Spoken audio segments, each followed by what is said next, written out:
on, let me move this way just a little bit. There you go. That's better. You ready? All right. You recording? Okay, so, I mean, I've never scored 1,000 points in anything, so this is going to be interesting for me to learn. It was the Sperry game then, and okay, so did you know that 1,000 points was even something that people stop and keep track of, or was it a goal of yours? Yeah, I knew. It had always been a goal of mine, but I didn't even know I was coming close. Like, it was a surprise to me.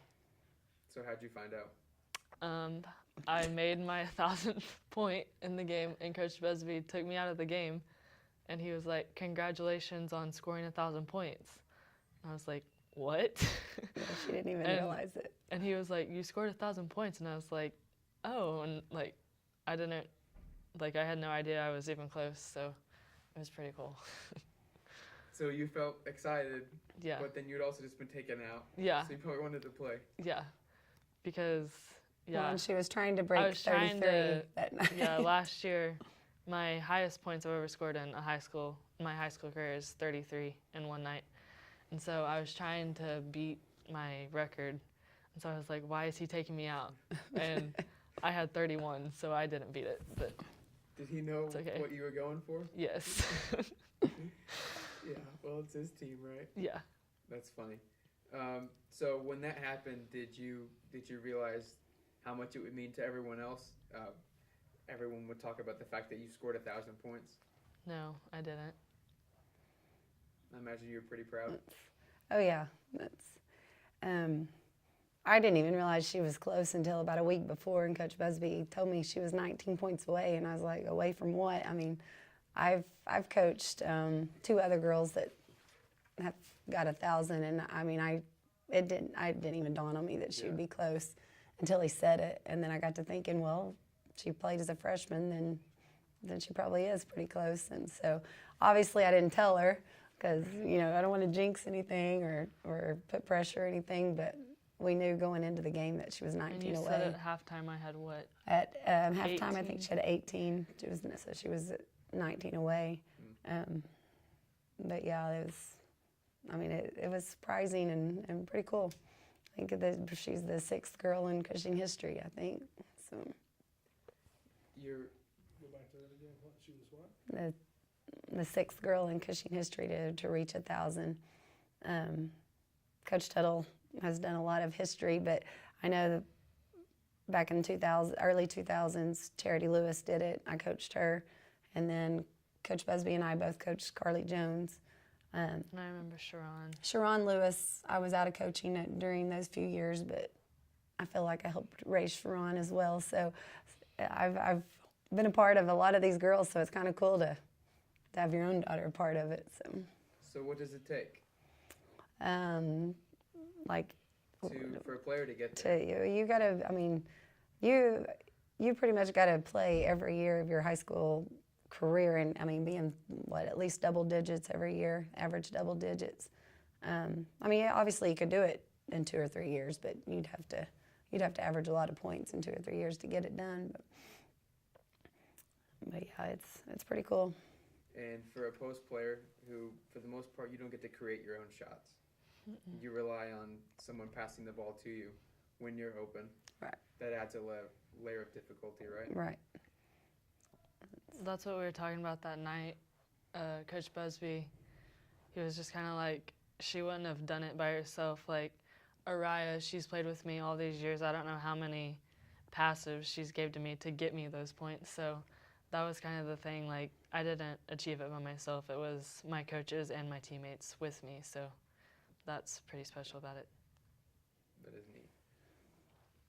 Just so let me ask this quick, when was the change from 6 on 6 to it's like 85 or 90? Well, I graduated in 92, and I played 6 on 6. I want to say like 94, 95 for the smaller schools.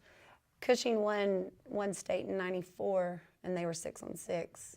So that list of players that Coach Tuttle gave you is since 95 or since that change? Well, the first lady, I guess, was in 88, 89. So that's a little different. So Melissa Franklin had, I think, over 2,000 points.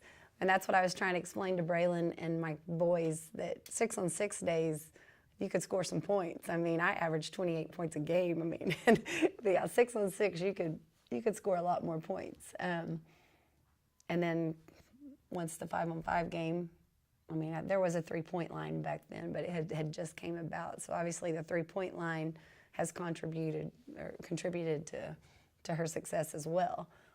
Because back in, I'm not sure in the 80s if she even had a 3-point line. But. So when you're playing then, because you do cross a few boundaries in terms of position, like these days in men's basketball, almost everyone's a 4 guard.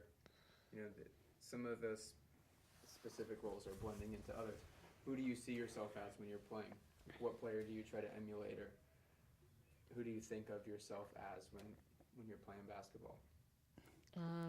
Not really any NBA players. I mean, just some of the players that like I grew up with. You know, like Sharon, Mackenzie Stanford was one of them. Just some players like that. I mean, on the outside, Kylie, but she's not a post. But just players that I've grown up watching and playing with. You know, Carly was a good one I played with. So just kind of all of them put together. That helps a lot, knowing, because you've seen it done, Yeah. how to play hard and how to be consistent. I guess you can, and you have spent a lot of time in the gym, so you can develop that on your own. But if you have an idea in your head of what it really means, then you can do it, right? Yeah. So 6:30 practices? Mm-hmm. For how long? How long has this been? Since freshman year, since Yeah. as long as That's forever. since he's I've been ever- here. Yeah. So what time do you get up in the morning? I set my alarm for about 5:15 because I have to leave the house at 6 to get here in time for practice. So, We live out in the country, so it takes a little longer to get here. but yeah, we all get up pretty early. And then- she's been raised that you don't show up a few minutes before. You're there at least 15 minutes or earlier than that. So she knows that's a rule of ours too. And how many shots do you think you get up in a week? Oh gosh, I don't even know. Coach Busby has us doing shooting drills, and that's just like during practice, and then before practice and after practice. I couldn't even tell you. A lot. All right. Well, so I want to get back to the next couple games real quick. Why do you think Cushing is going to keep advancing through this tournament? What's it going to be? I feel like it's just tradition. You know, we want to go be the same we've been in the past. And a big thing this year, too, is like people on the outside saying that we can't or we won't, you know, just wanting to prove them wrong. So that's been a big thing this season, too. What's your motivation for this team? What do you see in them? I mean, I've helped raise them. I've had them since 6th grade, so I treat them just like they're all mine. So I'm tough on them, but they've never known any different. They don't expect anything less. I feel like if I'm not, then you're not expecting much out of them. So Sure. I'm always going to, like I said, my expectation level is always going to be high for everybody. And I feel like that's the only way you can push them. Mm-hmm. If you don't expect it out of them, they're not going to give it to you. So. Well, I think you guys have the right formula. Thanks for talking with us. You're welcome. Appreciate it. And doing it on camera. I'm not sure how good it was.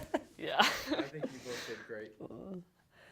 Especially my throat and Yeah.